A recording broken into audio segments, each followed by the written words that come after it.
Hello from Delmar's Music and Sound again. I was having a conversation with somebody about potentiometers and their usefulness and accuracy and what taper they have. And although you can look at the charts, sometimes it's hard to understand unless you're looking at a volume knob or a tone knob and you say, hey, I'm at 3 o'clock or I'm at 3 or I'm at 7. So I thought I'd demonstrate. I have two potentiometers here. They're 1 meg pots potentiometers. And one's an audio taper and one's a linear taper. And I'd like to show you the usefulness of and what happens when you sweep these. The nomenclature on the front of this amp, this is a Tweed Deluxe by the way, goes from roughly 0 to 12. Okay, so right now I'm hooked to this first pot. It's at 1.3 ohms and its usable range is from there to just over a meg, 1.01 meg. Okay, so let's talk about that for a minute. So with this off, and it's just a hair under 1, okay, if I roll up, let's pretend this is a volume pot, and I roll from 1 ohm, or 1.2 ohms, and I go up to 2, and I want to hear volume. There's virtually no change, okay. It goes from 1.2 to 1.4, and I can tell you from experience, I've built many of these amplifiers, and that's typically what happens with this potentiometer in the volume position. Okay, you don't get any volume. When you get to 3, now you're up at 21.3 K. All right, so a lot happens between 2, nothing, and then let's say 2.5 is about 8,500 ohms. And then there you go, the volume's coming in at 3, and you're probably looking at, there's 18K, 18,000 ohms. So from 3 to 4, you go from 18,000 to 38,000, so that's just over double. Then 38,000, 4 to 5, to 60. So 22,000 ohms roughly, depending. And again, accuracy of the pot comes into play and all that. I'm just trying to show you the taper of what's going on. These are brand new potentiometers, by the way. So at 5, you're at 60K, and then you go to 6, you're at 83K, so you picked up another 20,000. Then from 6 to 7, so you go from 83 to 112. So now you picked up about 30,000 ohms. And then from 112 to, from 7 to 8, 168. So now you're, as we discussed, you got a usable range now, 3, 4, 5, 6, 7, 8. And then from 8 to 9, you're going to see quite a bit of difference, 167K to 340K, right? And then from 9 to 10, 340 to 660, so it doubled almost. And then 10, 660 to 860, a couple hundred. And then that's 10 to 11, and 11 to 12, 800 to just over a meg. So if we were to swing down and say, well, where's the halfway point of this potentiometer, 500K, let's say. So you're looking at about 9.5. Okay, so I'll only make a mental note of that because I want to show you what this other potentiometer does, this linear potentiometer. So it is critical that you pick the potentiometer for the usage, whether it's volume, tone, and the accuracy and the taper of it. So again, these are 1 meg pots. So this goes from just over an ohm, 1.2 ohms, to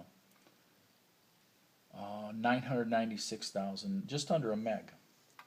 So if you look at this one, if this was used in a volume situation, and you go from off at 1.2 ohms, remember the other one, it did nothing between there and 2 virtually. You go from 1.2 and you go to 2, you're already at 78K. So you'll get quite a bit of a volume spike as you roll this really slow. There's nothing, 1.5. All of a sudden, boom, you're at 16K, and you're at about 1.5, okay? You were at 16K on 3 on the other pot where it was just starting to come in. So at 2, you're at 82. So there's a lot going on this. From 2 to 3, you go from 82 to 170K. So it's doubled. Then you go from 3 to 4, 170K to 270K. You pick up 100K. Then from 274 to 5 is 331, which isn't quite 100 ohms. Then 331 to 6, which is 417, so just shy of 100. And then remember the other one was at 9.5 when we hit 500K. Well, we're at 417K, right? At 6. So almost a half of the usefulness of the pot has happened between 0 and 6. Remember, this is a 1 meg pot. So from 6 to 7, you go from 417 to 500. So just at 7 on this, where the other one was 9.5 before you hit halfway. So you went from 413 to 500, 100K, and from 7 to 8 you went to 590, just almost 100K. From 598 to 9 you went to 668, so well over 100K. And then from 668 to 9 to 10, 774, just over 100K. And then 10 to 11, 774 to 876, 100K. And then all the way up to 12. So again, you have to pick that taper, and you have to decide for yourself. You want more control over your tone, or you want more control over your volume? It all depends. As a guitar player, when you're playing and you find a spot, you find a spot where you like the tone of the amp. Maybe it's at 6, and you have your guitar rolled up all the way and your tone rolled up. Well, you should probably learn how to utilize the volume and tone on your guitar to clean things up, because you can push more gain into it if you've got more pickup structure. Like a double coil pickup in a humbucker is going to have a lot more gain to it than, let's say, a single coil thinner sounding Strat pickup. It's the same thing. If you want to run your amp up around a volume of 10, let's say, or whatever, then roll back on the volume knob on your guitar, so to clean it up a little bit. So the choice on the activity here, and the accuracy, the potentiometers, and the sweep of the whole thing, if it's even, I tend to check the potentiometers out and match them. There's 2 volumes on this and 1 tone, so try to get them as close as you can, and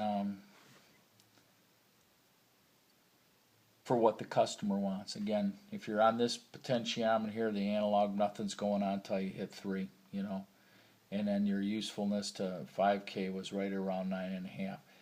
And I know, again, from experience, that there's not a lot going on between volume on this between 9.5 and 12. And you'd probably have all that happening right between 5 and 7.5 on this amp. So there you have it, just another potentiometer lesson from Delmar's Music and Sound.